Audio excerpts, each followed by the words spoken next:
Hindustan news express में आपका स्वागत है।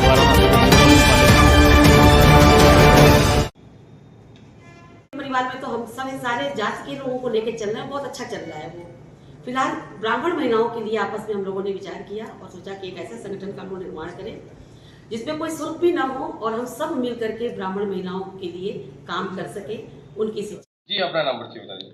मेरा नाम डॉक्टर सरिता त्रिपाठी है। डॉक्टर साहब, आज के प्रेस कॉन्फ्रेंस का उद्देश्य क्या था? आज के प्रेस कॉन्फ्रेंस का प्रमुख यही उद्देश्य है कि हम सब स्वावलंबी महिला व्यापार संगठन की बहनें आपस में मिल करके हम लोग एक सर्व कल्याणम ब्राह्मण महिला संगठन काशी की स्थापना कर रहे हैं। इसमें जो ब्राह्मण महिलाएं हैं, उन ब्राह्मण महिलाओं के संबंध में हम लोग मिल करके आपस में हम लोग विचार किए हैं कि कुछ ऐसा काम करना है जिसमें हम लोग उनकी सहायता करें। हमारा लोगो भी इसी को प्रदर्शित करता है, सर्व कल्याणम, सभी के कल्याण के लिए है, तो सभी के कल्याण के लिए, विशेषतः ब्राह्मण महिलाओं के लिए, उनके बच्चों के लिए, उनके परिवार के लिए। जो महिलाएं शिक्षित होते हुए भी काम कर नहीं पा रही हैं, रोजगार करना चाहती हैं लेकिन रोजगार के बारे में उनको ज्ञान नहीं है, तो उनको स्वरोजगार के बारे में भी ज्ञान देना, उनकी शिक्षा दीक्षा के बारे में बताना, साथ ही जो गरीब कन्याएं हैं उनके विवाह में भी जितना हो सके यथासंभव उनकी सहायता करना, उनके बच्चों के पढ़ाई लिखाई के बारे में सोचना, उनको चीज़ें उपलब्ध कराना, कई उद्देश्यों को लेकर इस संगठन का निर्माण किया जा रहा है। और इस संगठन में अभी कोई भी ऐसा सिस्टम नहीं है कि आप मेंबरशिप दीजिए तो मेंबरशिप से ये संगठन चलेगा। हम सब मिलकर जो सक्षम महिलाएं हैं वो सारी असक्षम महिलाओं की यहाँ पे मदद करेंगे और उन्हें आगे बढ़ाएंगे। साथ ही अपनी जो हमारी संस्कृति है, जो हमारा सनातन धर्म है, उसके जो पर्व हैं, त्यौहार हैं, उन त्यौहारों की महत्ता के विषय में भी जागरूक करेंगे।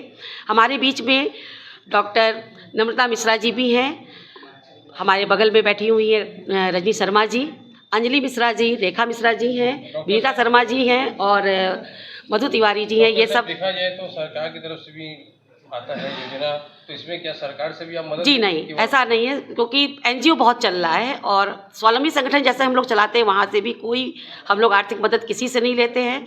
स्वयं के पैसे से, स्वयं के मेंबरशिप से उस संगठन को चलाते हैं। ठीक उसी प्रकार से इसमें तो मेंबर से भी अभी पैसे लेने का कोई भी उम्मीद नहीं है।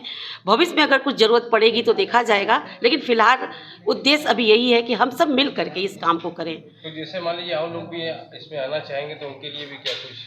इसमें सिर्फ जो ब्राह्मण महिलाएं हैं वो इस संगठन में आएंगी, बाकी के लिए तो स्वावलंबी महिला व्यापार संगठन है ही है, उसका दरवाज़ा खुला हुआ है। जिसको आना है आइए, काम करिए और आगे बढ़िए। जी, मेरा नाम रजनी शर्मा।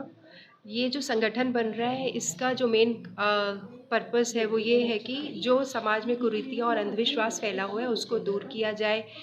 जो असक्षम महिलाएं हैं या बच्चे हैं उनके लिए हम सब सक्षम महिलाओं से मदद लेकर या समाज से मदद लेकर उनकी मदद करें। अपना नाम बता दीजिए। जी, मैं प्रोफेसर नम्रता मिश्रा, पंडित छन्नूलाल मिश्रा जी की बेटी और सरिता दीदी की छोटी बहन हूँ। और मैडम क्या कहेंगी आज की प्रेस वार्ता? ये जो प्रेस वार्ता की गई है ये हमारा जो एक नया संगठन अभी दीदी के आदेश के अनुसार हम लोगों ने इसको प्रारंभ किया है। आज इसी का उद्घाटन है, आप कहें आज ही से हम लोग इसको आगाज़ कर रहे हैं कि अब सावन के महीने में ही हम लोग इसका पहला प्रोग्राम करेंगे। और सबसे अच्छा पार्ट जो है मुझे इसका लगता है कि जो हमारा जो ब्राह्मण जो जाति है ना, ये सिर्फ जाति नहीं है बल्कि एक जीवन पद्धति है। उस जीवन पद्धति को वापस से पुनर्जागृत करने के लिए इस संगठन का ये भी एक उद्देश्य है। तो मैं उम्मीद करती हूँ कि ये संगठन अपने उद्देश्यों में ज़रूर सफल होगा।